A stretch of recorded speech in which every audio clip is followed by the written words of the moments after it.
record.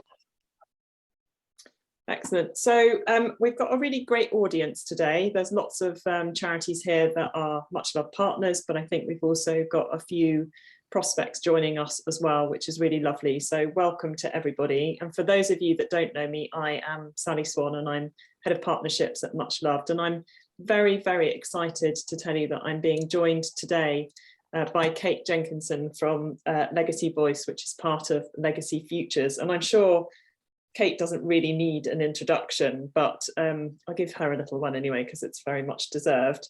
So Kate is head of in-memory consultancy at Legacy Voice, and she's spent, well, I probably don't want to divulge how many years she's spent in the sector, but it's a lot. And so she's worked for several years in the charity sector, and then after that went on as a strategic planner at Whitewater before joining Legacy Futures, which was probably Legacy Foresight then, several years ago. And Kate has very kindly agreed to join us this morning to talk about making the most of your in-memory content. So lots of the charities that we work with, you know, pop their details of their tribute pages and their in-memory content on their website. But I think it's really worth spending a little bit of time and care considering how you place that content. So without further ado, I'm going to hand over to Kate for her to share her wisdom with us. Thank you, Sally. Good morning, everyone. Thank you very much for joining us. And my aim for today really is to encourage you to really take a fresh look at the in-memory content on your charity's website. And what I'm going to do is just suggest some principles that you can go off and implement tomorrow, ideally. And these are things that I think could have really the biggest impact for you in this area. So I'm really coming at this subject with a foot in two different camps. So as Sally said, I'm a consultant working with individual charities on their individual in-memory programs, but with my other hat on, I'm also a researcher for In-Memory Insight, which is the consortium that looks in detail at the scope and the features of the in-memory market. So in that capacity, I'm bringing some knowledge about the trends in in-memory giving and fundraising. For example, how the market's growing and how the different channels of income are performing. And I'm also applying some insights about what makes for the most effective in-memory stewardship. So that's from what people have told us in research that they really want and need from the charities that they support in memory. And just to add as well that a few years ago at Legacy Foresight, we carried out quite an extensive mystery shopping exercise where we looked at lots of different charities in memory landing areas on their websites. And I think that gave us a really good kind of state of the nation overview. And we're obviously building on that all the time as things change and as we get more insight in. So why does your online in-memory content matter so much? Well, your landing area has always been your charity's main shop window for in-memory opportunities. So it's your best, your most cost-effective channel for creating awareness of in-memory as an option and for inspiring people to think about their own personal choices and really for just equipping them with all the fundraising and donation tools that they need. And if you imagine that many people trying to access your in-memory information are in a high state of emotional stress, so they do appreciate this kind of pull rather than push information that they can access easily on their own terms and in their own time. So I said this has always been the case, but then obviously this time 2 years ago that the world changed. And from then, I think that the most remarkable trend that we've seen in the in-memory world has been this almighty shift towards online giving. And with it, also a general move towards a higher number of lower value donations. So one area that we expected to continue growing, and it's certainly done that, is in-memory giving through online collection pages. So in our own consortium benchmarking group of charities that we do every 2 years, in the year to March 2021, charities received double the amount of income from collection pages than they had just 1 year earlier.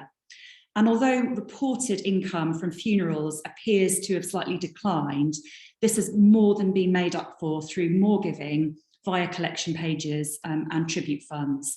And we know that there has been some blurring of boundaries between these different channels.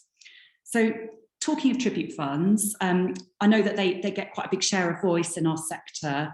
Back in 2018-19, tribute funds, by our estimation, only actually accounted for about 6% of total in-memory income.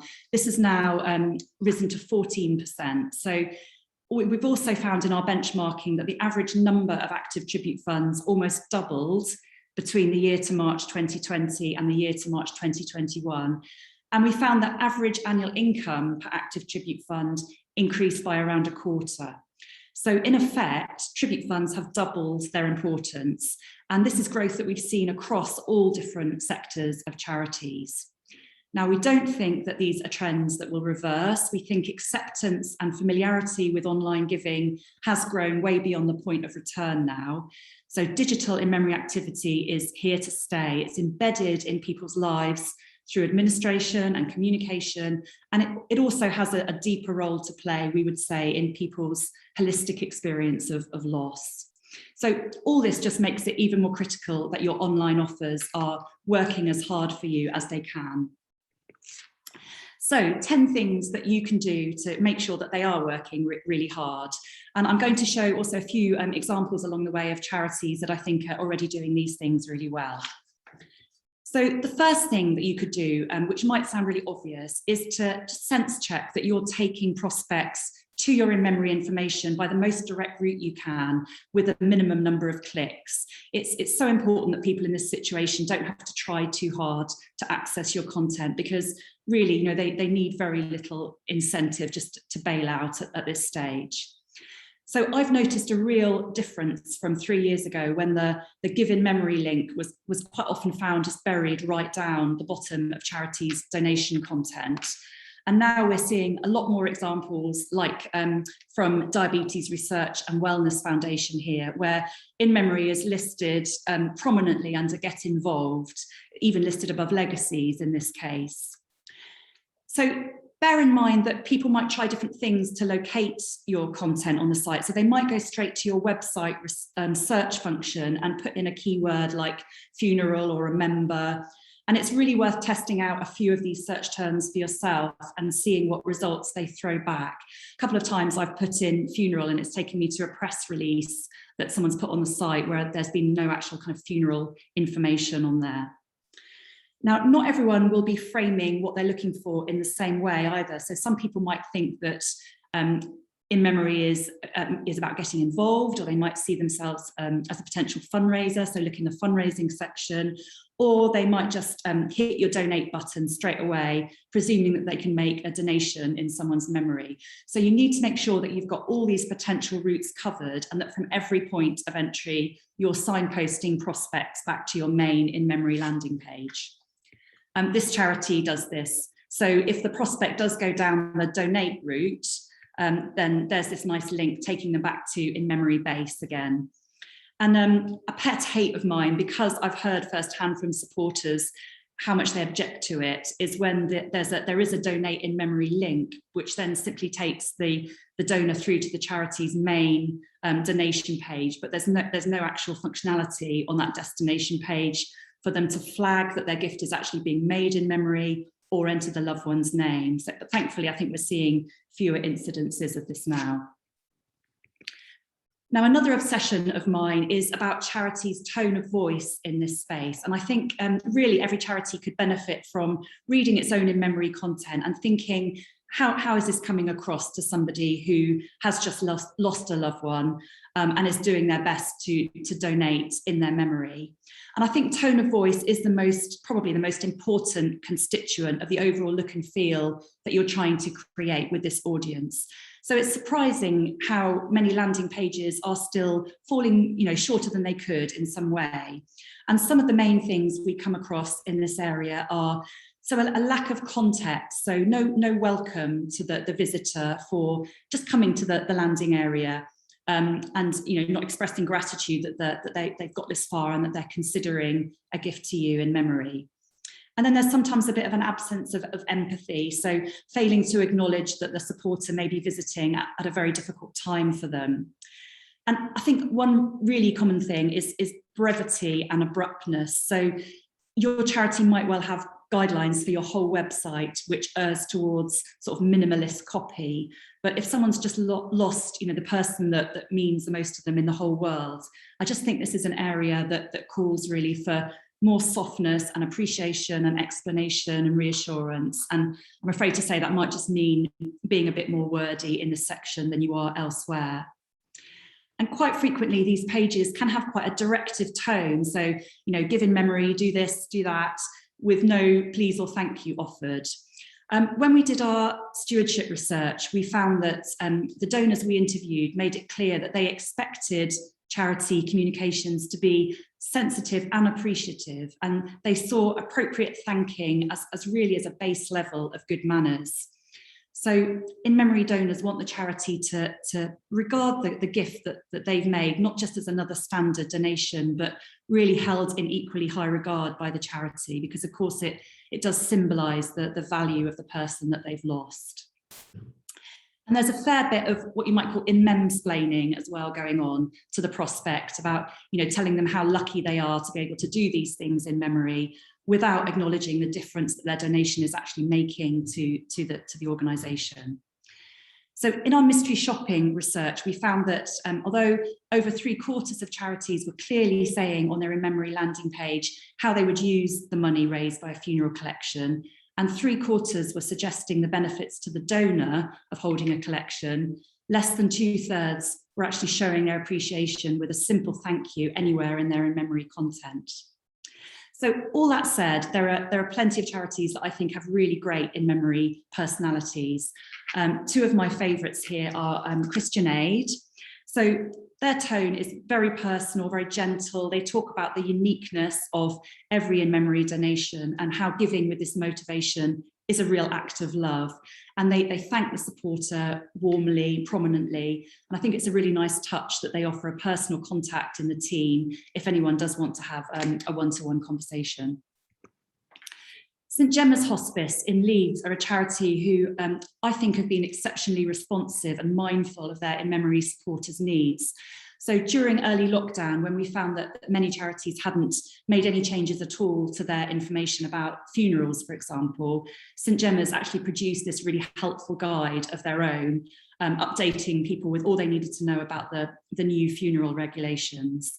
And this charity's landing area is constantly being refreshed to reflect changing needs in the supporter. And I think it really gives the impression that they care about their in-memory supporters.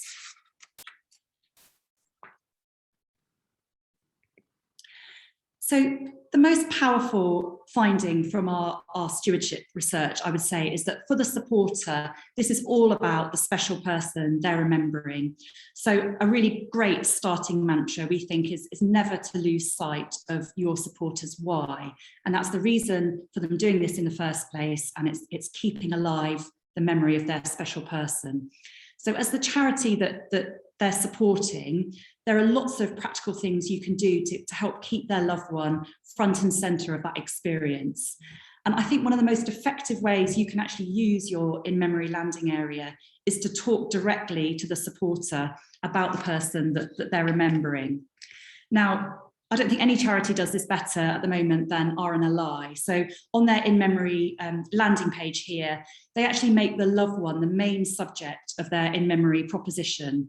So their promise is that when you donate to RNLI in memory of a loved one, they become a lifesaver, and so do you. And they say you and your loved one will save lives at sea for years to come. Now, how much more inspiring and personal is that, I think, than just saying your in-memory gifts could help save lives at sea. And we know from our research that the more personal fundraising can feel, the better it's likely to work. WWF are another good example. Their tribute fund proposition carries this rallying cry to give in their memory and fight for your world. And so what they're doing is they're directly linking the loved one to their charity's vision of a better future. And they're framing this as honouring the passion that the person had for the natural world.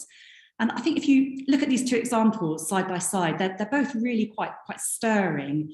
So you as the donor and the loved one, you're part of the jeopardy, you're part of the fight, and both charities are giving you a very good reason for keeping your loved one's memory alive. And I think RNLI and WWF, they're both also showing how you can draw people into your in-memory content by leading on inspiration. So you don't have to answer all the whats and hows on your landing page, but what you do need to do is make people connect as quickly as you can with your offering, and making their loved one a hero is a very powerful way of doing that, I think. So the next one is about making people feel that there's a human being behind your offers. In our mystery shopping, we found that over 3/4 of the charities that we looked at were offering a phone number or a contact of a team for ordering collection envelopes or for accessing further in-memory help and advice. And over 3/4 also advertised an email address for the same purpose. But more often than not, this was just something like legacy team at, or it sounded equally anonymous. And I just want to show you a quick example of the difference you can make by creating a more personal feel. So Breast Cancer Now, they tell supporters that they have a whole team on hand to answer any questions and support within memory fundraising. But if prospects have specific queries about tribute funds, they can contact the lovely Nancy Everson, pictured here. So instantly you have this sense of a relationship building up.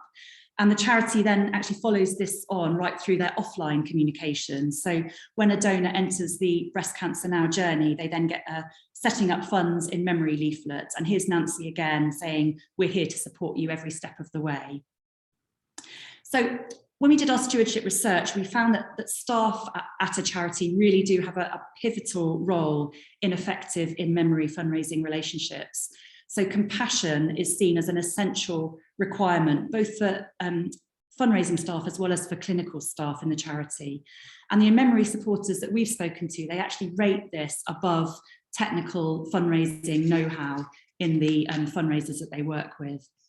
The other qualities that they really highlighted were as important to good stewardship were being friendly and approachable and efficient and practical and appreciative and encouraging, all things that are so much more instantly communicated by a real person.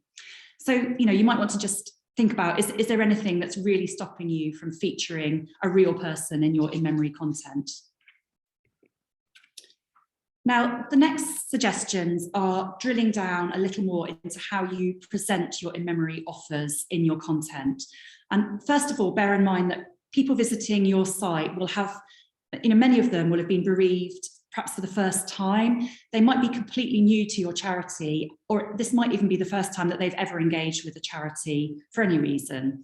And I think it can be easy to forget this because we're so in this world and we're so involved in all the different products and the language of in-memory, we can forget that many people are coming to this completely from fresh. So when they click, for example, remember a loved one, they need a little scene setting. And not all charities by all means are doing this, but I think it's a basic really that the supporter should be told that there are all sorts of different ways they can support that charity in their loved one's name. Hopefully one of those will feel right to them. But I think they also, they need to have their decision for visiting your page validated. They need to feel that supporting in memory is something that's normal and appreciated and valued. But it's fairly common for the main in-memory landing page to have no context at all, or just a short heading like do something special in your loved one's name, followed by a list of links to different products and offers with little or no narrative against them. Now, I don't think this needs to be complicated at all. Here's British Liver Trust setting the scene beautifully. So they start with a thank you. They say how special these types of gifts are. They mention what these gifts can do. They say how it's something that many people do actually do and draw comfort from, and how there are numerous different options. Then they double back on the appreciation, and they also link to their supporter helpline. Now that's a fantastic setup for leading into their range of in-memory products, with the prospect now feeling that they're in the right place for the right reason. This is another way of doing it. It's more unusual, but it's really nice and personal, with a welcome statement from a figurehead from the charity. So Dementia UK use a welcome message from Hilda Hayo, their charity CEO, simply explaining why many families choose to donate to Dementia UK in memory and how this helps them. And I suppose this is a bit similar to having a trustee of your charity who's a legacy pledger and is happy to talk about their gift in public. It really adds credibility. It shows that remembrance as a motivation for support is treasured, held in really high esteem by the charity. So you could take a look at the opening paragraph on your own in memory landing page, if indeed you've got one, and ask yourself, will the prospect be able to orientate themselves from here? Are you giving them the best chance of navigating to the offers and products that might most suit their needs? Because I think the most important overall takeout from our mystery shopping was the need for all charities to think about every different opportunity they have to offer a supporter remembering a loved one, and just really to sense check that the navigation around all your in-memory content is exposing them to this full range of offers. Moving on to think about celebration. So our in-memory insight research suggests that in order to compete for in-memory donations and tribute funds in particular, every charity needs increasingly to really position in memory to its supporters as an amazing way of celebrating a life. So in normal times, memorial events are often the real first public platform that bereaved friends and family have to celebrate the life of a loved one. But it's tribute funds, I think, which often involve really dynamic, sociable, community-based fundraising that can really become the ultimate celebrations of a unique life. Here's the charity MNDA really going for it in this respect on their tribute fund pages. And I think you can really get the uplifting, energetic feel that they're creating here. So is this a celebration? Why celebrate? Why is this a celebration? Well, our research suggests that there are a number of different drivers for celebration following a bereavement. So as well as allowing people to really reflect on and heroise their loved one, another key aspect to celebrate is what tribute funds can actually achieve. So people don't want just to remember their loved one, they want to do something amazing in their name to help others. Now, on their tribute fund pages, Samaritans have a testimonial video from Kerry, whose granddad, Ken, took his own life. But that tribute fund is absolutely a celebration, not just of Ken himself and the aspects of his life that deserve to be remembered and celebrated, but also of all the good that Kerry and her family have done in his name. And as she says, you know, raising that amount of money, knowing it's helped so many people, it's just meant so much. Now, one way of creating excitement and dynamism with tribute funds is to introduce a fun target to give supporters something to aim for and to really put a shine on what they're able to achieve in their loved one's name. And I'm sure you've seen that different charities are using different value-linked incentives. So that might be a brick in a pathway, or it might be tree dedication, or sponsoring a guide dog, or even naming a star. And WPNC, with their tribute fund platform, they highlighted that when people have set targets, that can really be the key to conversion, by which they mean funds being used really actively.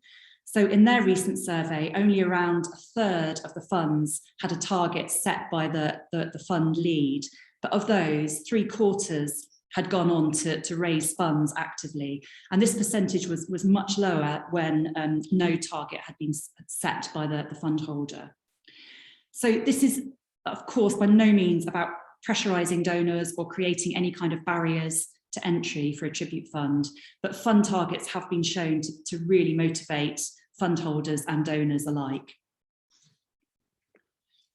Now, the next point is about really selling the big idea behind your product. So in our supporter research, we're always struck by how low general awareness is about products like tribute funds. So often the idea of a fund won't even have crossed someone's radar until it's suggested to them after they've lost somebody. So now you, as the charity, have got the challenge of communicating as succinctly as you can why somebody would want to do this. So what can you tell people in the limited space that you have that's most likely to really motivate them to do it? And one thing I've noticed is that often charities aren't really getting to the nub of what this is about. So instead, they're listing the basic stuff that you can do with a tribute fund and leading on a message about how easy it is to set up. Now, this is just opinion, but I think that that's a really massive missed opportunity. So every time we speak to tribute fund holders, we're struck by all the amazing things that tribute funds can do. So they're such powerful fundraising tools. They're a focal point for positive action. They give fundraising a purpose. They allow people to see how easily they're giving back to an important cause. Almost certainly because they're somewhere for the money to go, they're making people more likely to think about different ways that they can give in memory. They're happy places that people can visit to remember loved ones and seek comfort. And they have this role as kind of evidence banks of how well thought of that person was, which does offer solace in itself. And they help keep people's memory alive. They can sometimes be the only thing that still connects a supporter with their loved one. And they can also have really strong symbolic functions. So every time somebody engages with a fund, they're remembering that person, they're using their name. And in tragic circumstances, they can actually have a transformative effect on the supporter's perception of how their loved one is seen. So perhaps from a figure of tragedy to a figure of real hope and optimism. So because of this, I think you could claim that tribute funds have a healing power. So these are just some of the things you could say about tribute funds, all of which I think are much more interesting and motivating than how easy they are to set up. So perhaps you could have a look at the area of your site where you're promoting tribute funds, make sure you're really getting across those big ideas to them. Two charities that I think are doing this very well are Roy Castle Lung Foundation and NSPCC. So I love the way that Roy Castle now describe a tribute fund. They say, we see it as your loved one's storybook and a place that can be a great source of comfort and joy for you and all those who knew and cared for your loved one. The North London Hospice have recently branded their tribute funds Rooms of Remembrance. They say creating an online room of remembrance gives you a private and lasting space to remember in a way that feels right for you. Great stuff, I think. So let your supporters do the talking. When you come to explain and market your in-memory products, wherever you can, let supporters put this in their own words. So not only does this make your offers more credible, but it's so much more engaging, really, for the prospects to hear from other supporters in their own words about how this has helped, rather than read it from you as the charity about why they should be doing this. So supporter testimonials, they can help normalise in-memory giving. They can instantly give people someone that they can relate to, as well as inspiring them with fundraising ideas and energy. And visually, they can really break up your landing page. They can prevent it from looking flat and copy heavy, and they can add warmth and empathy in spades. And I found that testimonials can be absolutely full of nuggets of gold that, with permission, you can repurpose elsewhere. Now, I think Jason at Much Loved has created a YouTube library of charities tribute fund videos that Much Loved have come across, which you could perhaps use for inspiration. And I think might be able to share the link to this later. But testimonials don't have to be videos. They don't have to be long. They don't even have to be about tribute funds. I really like this example, an older example from Guide Dogs, which was used on their website to bring to life the idea of offline funeral collections using pew envelopes. So if you're thinking, we could never get resources for a video, think about other ways that you could perhaps invite supporter stories. So for example, could you test a call out in your standard in-memory thank you letter, inviting people to phone in and tell you about the story behind their in-memory gift? That could be a great way of generating case study content from a receptive audience. Now, in your own mind, you might be really clear about the in-memory products that you offer and what makes them distinct from one another. So for example, why a funeral collection is different, a very different proposition to a tribute fund or a memory wall or a Just Giving page. The supporter might not be as clear. And as I said at the beginning, there is a blurring of boundaries between these products. So for example, with a funeral collection that goes on to morph into a tribute fund. So your challenge really, I think, is to help the supporter make an informed decision about which offer is right for them at that point in time by succinctly describing each product using its key features and benefits, but also helpfully what sets it apart from the other offers. Now, I'm a fan of the approach that St Gemma's and others use, which is to clearly lay out the different in-memory options using attractive visual cues, as they've done here. So the supporter has enough to be intrigued and to want to find out more. And then they're then linked to more extensive detail about that offer. So St Gemma's use short quotes from supporters to illustrate nearly all their products. For example, their sponsor a day of care in memory offer here. But as well as differentiating your offers, I think also think about how it's important for supporters to know before they organise a funeral that they can to the fund total. And in the back of your mind, keep in mind that the lifetime value and connection that tribute funds can drive. So if a supporter arriving on your funeral information page who might be open to the idea of setting up a fund, if they understand that the fund is a mechanism that they can use to support the funeral, all the better. And I've heard of examples where people have only found out about tribute funds after the funeral, and then they've been really disappointed when there have been problems with soft crediting and attributing that total to their fund, which is a real shame. So if you can offer an online funeral page as well, make sure people know that they can carry on fundraising after the day of that event itself. I think Julie's team at the Macular Society do this really well on their in-memory landing page, which I've put here. And then my last point here is really just to think about the balance of content on your landing area for each product, and ask yourself, does it really reflect your overall objectives for in-memory? So for example, if you're having a big drive about tribute funds, make sure tribute funds have real prominence on your landing area and aren't tucked away or possible to miss. So my last tip really it's a very important one. It's to make sure that in-memory offers are positioned on your website as synonymous with your charity's offer of support. So especially if you're a hospice or you're a charity that offers end-of-life and bereavement services, think about your complete package of offers for people in this situation and what this looks like and how you're currently linking this with your in-memory content, if you are linking it. So looking at lots of websites, as we do, we often find that bereavement resources are sitting on an entirely different part of the site. Now, most charities seem really good at linking people from their in-memory pages to their other support services, like Cransley Hospice Trust here. They've got a prominent pop-up for their link to grief chat on their in-memory landing page here.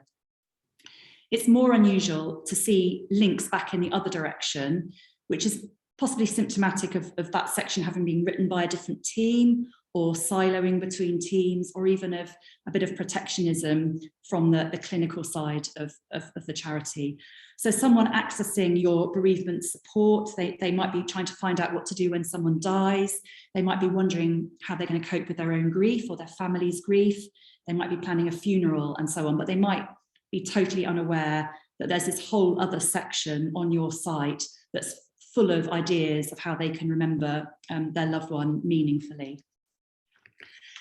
Cats Protection do this very well, I think. So they have a whole resource section about pet bereavement. They obviously know what a serious issue this is for many, many people. And right up front in their information about bereavement, they do suggest ways that people can celebrate the life of their pets. And that includes in-memory products that have a donation ask, like their memory wall promoted here.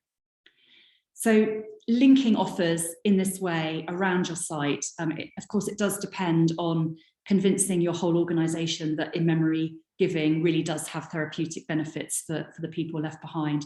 I think that's probably a topic for another webinar. But I'm going to just recap now. So the 10 points that I've covered. So you're going to try and take people as directly as you can to your in-memory information from your homepage. You're going to listen really hard to your in-memory personality and how that's coming across. You're going to try and keep their loved one front and centre of all the messaging about in-memory offers, and try and make your voice sound human and make them feel that there's a real person behind it all. You're going to offer a little context so they can orientate themselves when they're landing on that information, and try and create a celebratory feel. And then really think about the big ideas around your products rather than just the technicalities. Let supporters put things into their own words as much as you can. And remember to link as well as differentiate your offers that sit naturally together.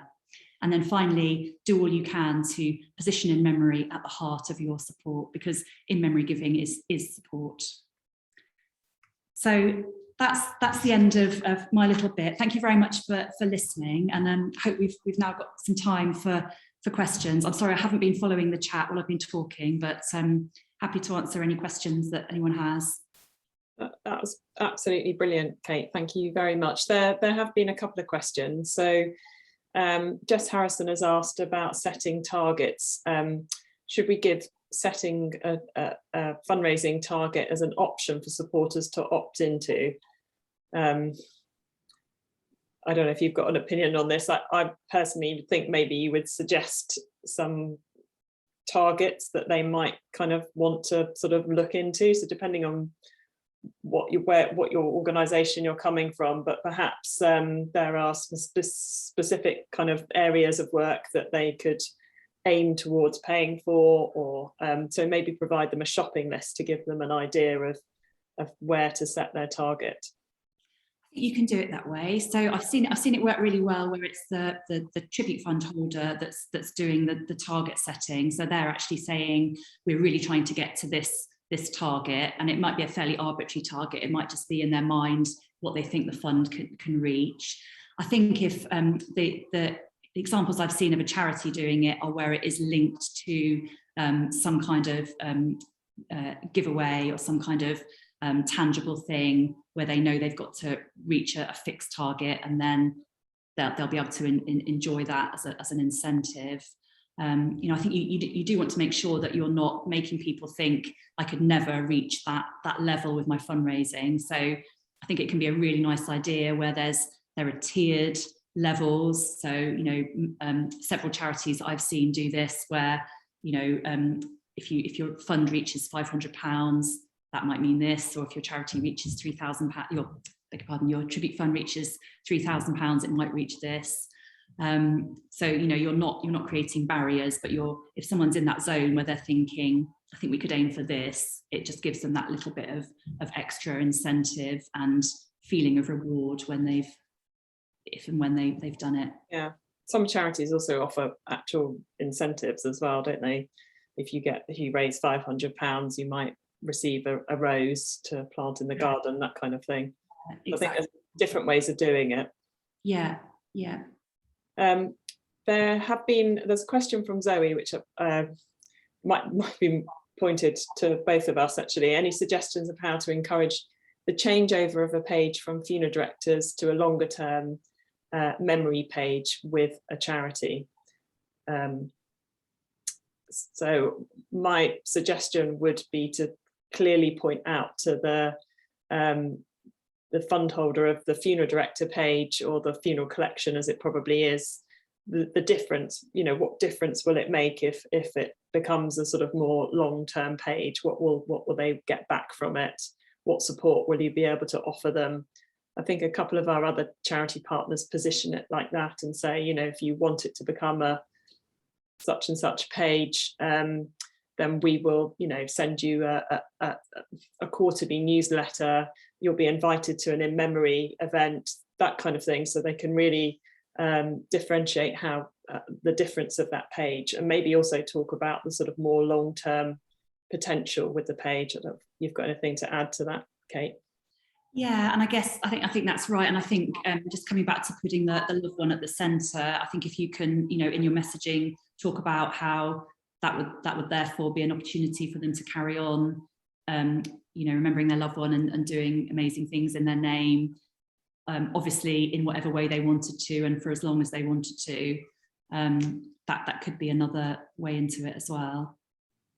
Elizabeth's asked if there'll be a copy of the slides. Well, the session is recorded. If Kate's happy for us to distribute the slides, we can do that as well. Of course, yeah.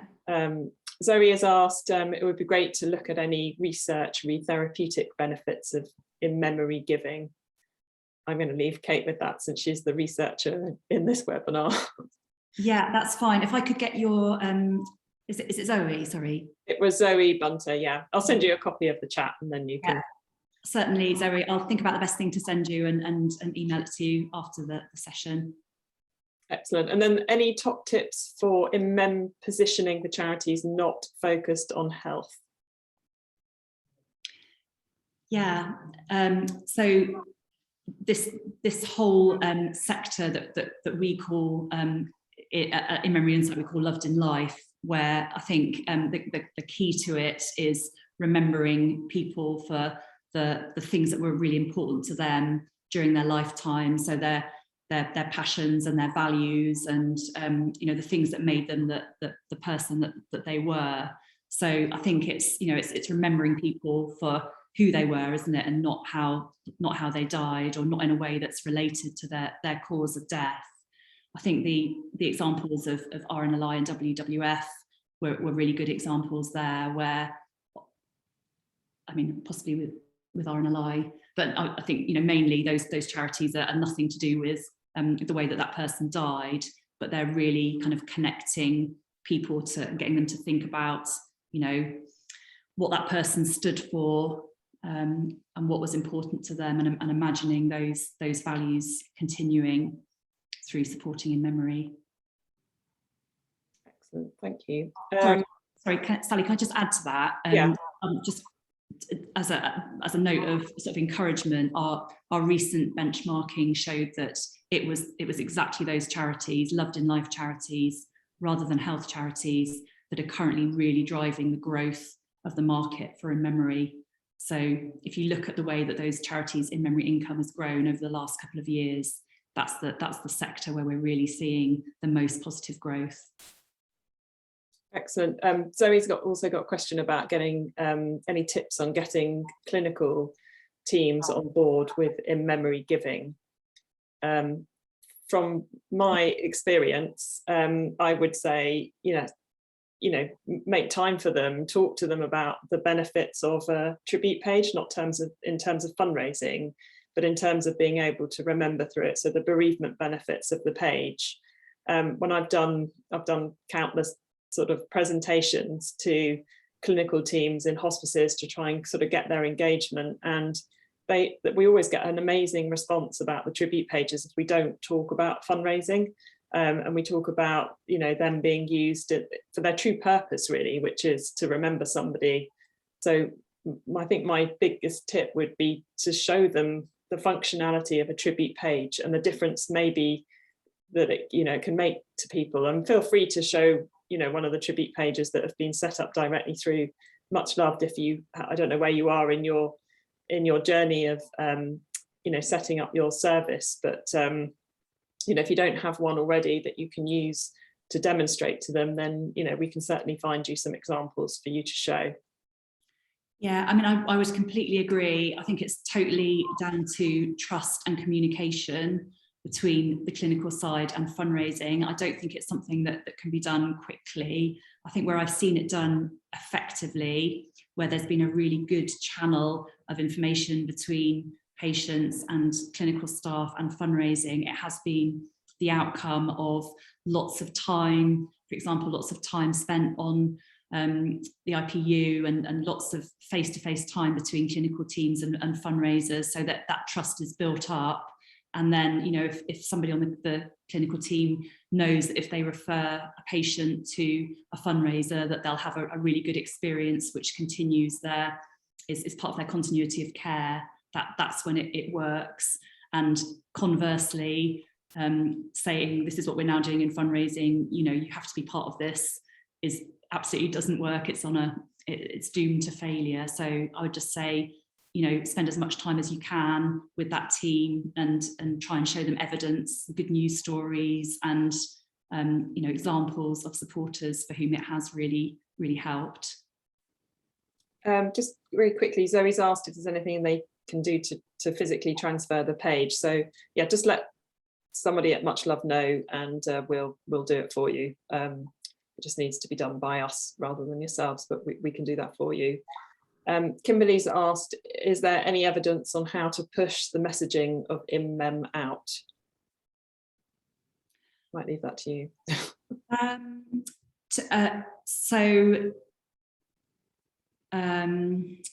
Do you mean if you mean how to grow your market, perhaps, or is it just with sort of supporter in the way that you're carrying on communicating to people on a supporter journey, or? Should we come back to that and give Kimberly a chance to respond? Yeah. There's lots of requests for the sort of idea of the research, so I'm definitely going to share these this chat with you, Kate, so that you can maybe sort of respond to people directly about that. Yeah. There's a question about sort of stewardship journey and the months after the tribute fund set up, and promoting the continued use of tribute fund potentially on anniversary. So, you know, is that something that you would recommend? I certainly would.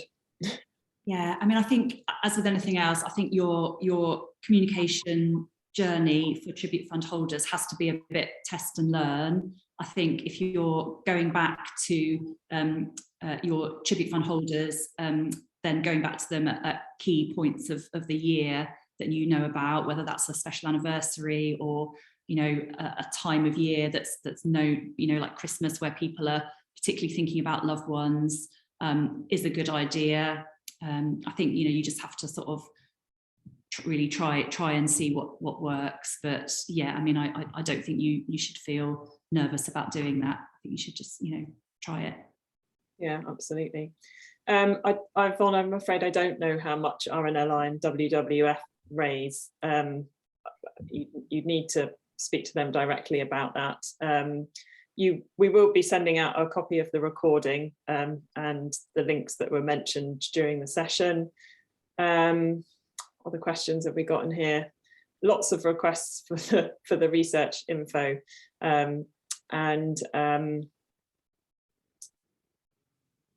just how to get an idea of in-memory donations out there as a way of fundraising for your charity. Oh, that was Kimberly coming back to us on her question. Is there any evidence on how to push the messaging of IMMEM out there? So because we've been talking today about doing it really on websites, haven't we? If you're talking about, perhaps you're talking about internal engagement, maybe sort of pushing it out within an organisation.